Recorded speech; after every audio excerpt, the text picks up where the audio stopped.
नमस्कार, आप देख रहे हैं सी इंडिया न्यूज, एक अनदेखा सच, और मैं हूं आपके साथ अनीशा।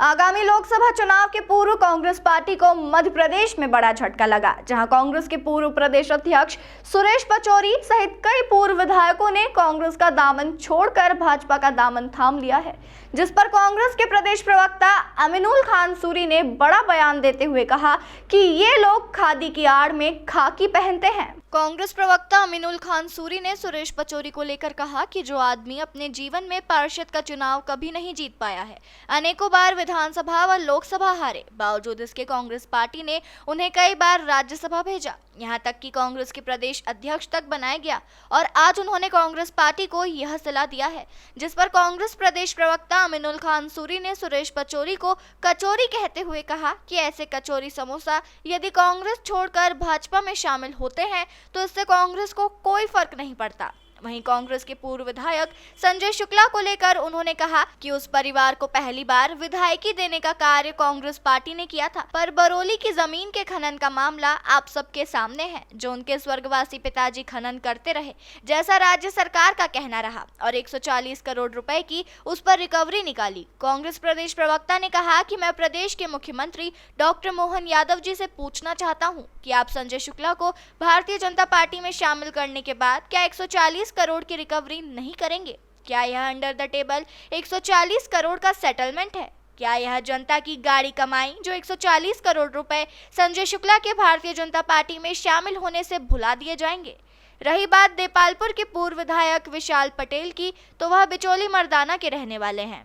ये बहुत अच्छे से समझते थे। इन्हें पहले छोटे पटेल कहा जाता था। बड़े पटेल वहां पर रामेश्वर पटेल साहब का परिवार, सत्यनारायण पटेल ज्योतिरादित्य सिंधिया से जुड़कर पिछले 5 वर्षों से कमलनाथ के नेतृत्व में इंदौर में विशाल पटेल व संजय शुक्ला ने ही कांग्रेस को चलाने का काम किया है।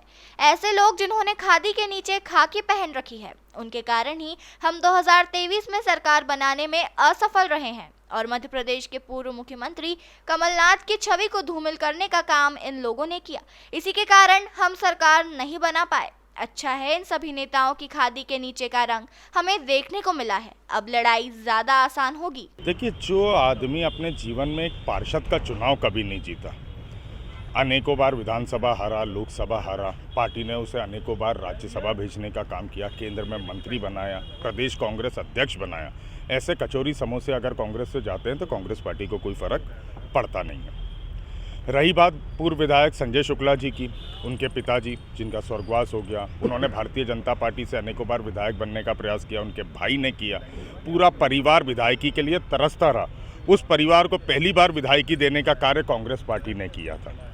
पर बरौली की ज़मीन की खनन का मामला आप सबके सामने है, जो उनके पूर्व स्वर्गवासी पिताजी खनन करते रहे, जैसा राज्य सरकार का कहना, और 140 करोड़ रुपए की उस पर रिकवरी निकाली। तो मैं मोहन यादव जी से पूछना चाहता हूं कि आप संजय शुक्ला जी का भारतीय जनता पार्टी में शामिल होने के बाद वो 140 करोड़ की रिकवरी नहीं होगी? क्या ये अंडर द टेबल 140 करोड़ का सेटलमेंट है? क्या ये जनता की गाड़ी कमाई जो 140 करोड़ रुपए संजय शुक्ला के भारतीय जनता पार्टी में शामिल होने से भूल दिया जाएगा, उसे भुला दिया जाएगा? और रही बात विशाल पटेल जी की, तो भारतीय हमारा गांव है बिचौली मर्दाना, वो बहुत अच्छे से समझता था इनको। पहले इनको छोटे पटेल कहा जाता था। बड़े पटेल वहाँ पे रामेश्वर पटेल साहब का परिवार रहा, सत्यनारायण पटेल जी सिंधिया जी से जुड़े रहे, पर उन्होंने पार्टी की विचारधारा को महत्व दिया जब सिंधिया जी पार्टी छोड़ के गए, तो छोटा पटेल खोटा साबित हुआ है।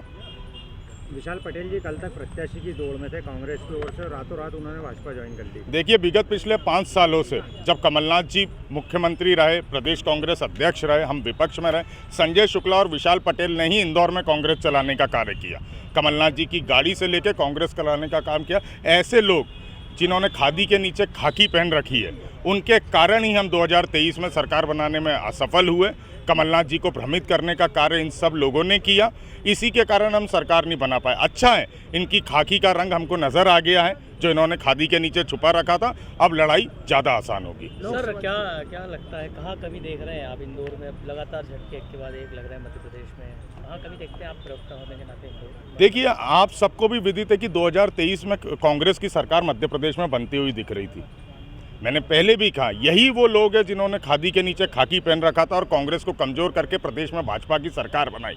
अब ये सब दूर हो गए, तो अब सब कुछ कांग्रेस के हिसाब से होगा, कांग्रेस के लिए बेहतर होगा। और सबसे बड़ी बात, प्रदेश की और देश की जनता देख रही है कि करोड़ों रुपए की डील दड़ा चमका के कांग्रेस से लोगों को भाजपा में ले जाया जा रहा है, और जिनकी विचारधारा ही नहीं है, जो विचारधारा से ही मजबूत नहीं है। क्या संजय शुक्ला, जिन्होंने तुलसी सिलावट पर रेमडेसिविर के आरोप लगाए थे, अब वो उसी तुलसी सिलावट के बगल में खड़े होंगे? ये विचारधारा है संजय शुक्ला की? या तो वो कल झूठ बोल रहे थे, या तो वो आज झूठ बोल रहे हैं, या वो रेमडेसिविर के आरोप कल सही थे या वो आज सही है। ये संजय शुक्ला से आप लोग को पूछना है, क्योंकि आप लोग इस लोकतंत्र का चौथा स्तंभ है। कहाँ गई वैचारिक विचारधारा? वही तुलसी सिलावट के बगल में खड़े होंगे जिस पर रेमडेसिविर बेचने का आरोप लगाया था।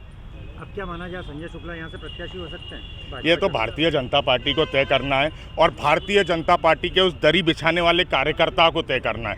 मैं तो इतना कहना चाहता हूं कि भारतीय जनता पार्टी के प्रदेश कार्यालय में एक कांग्रेस के लिए उप कार्यालय और खोल दिया जाए, कि जो लोग कांग्रेस से निकले वहां बैठे, क्योंकि जो ओरिजिनल दरी बिछाने वाला है उसका तो अब भारतीय जनता पार्टी में कुछ होने वाला है नहीं।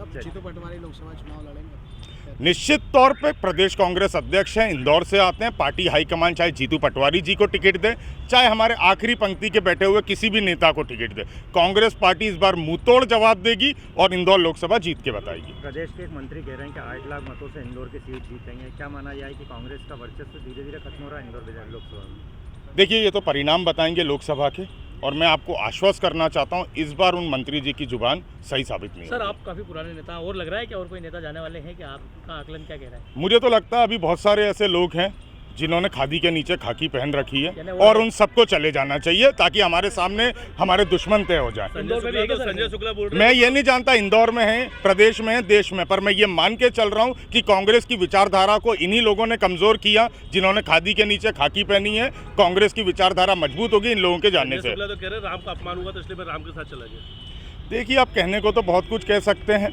बहुत सारी बातें कह सकते हैं। ये भी हम सबको विदित है कि ट्राई तो वो बहुत दिनों से कर रहे थे, एक ट्राई फेल हो गया था, तो कचौरी के साथ में वो ट्राई को उन्होंने सक्सेसफुल बनाया। लेकिन अब क्या लगता है कि अगर वापस आएंगे तो आप लोग लेंगे क्या उनको कांग्रेस में? ये फैसला हाईकमान को करना है, पर मेरी व्यक्तिगत राय है, जो एक बार विचारधारा को ठोकर मार के गया हुआ है उसको दोबारा पार्टी में नहीं लेना चाहिए। पर हाईकमान जो भी फैसला लेगा, अगर ऐसी स्थिति बनती है तो वो सर। विशाल पटेल के साथ बंथर होता है, काफी देते हैं, प्रदेश अध्यक्ष कुछ करते हैं, तो नहीं बनी सहमति, ऐसा क्या हुआ तो उनको भोपाल जाना पड़ा? अब इसका जवाब तो माननीय प्रदेश अध्यक्ष महोदय दे पाएंगे, पर मैं कह चुका हूं कि छोटा पटेल खोटा है। तमाम खबरों के लिए देखते रहिए सी इंडिया न्यूज़, एक अनदेखा सच।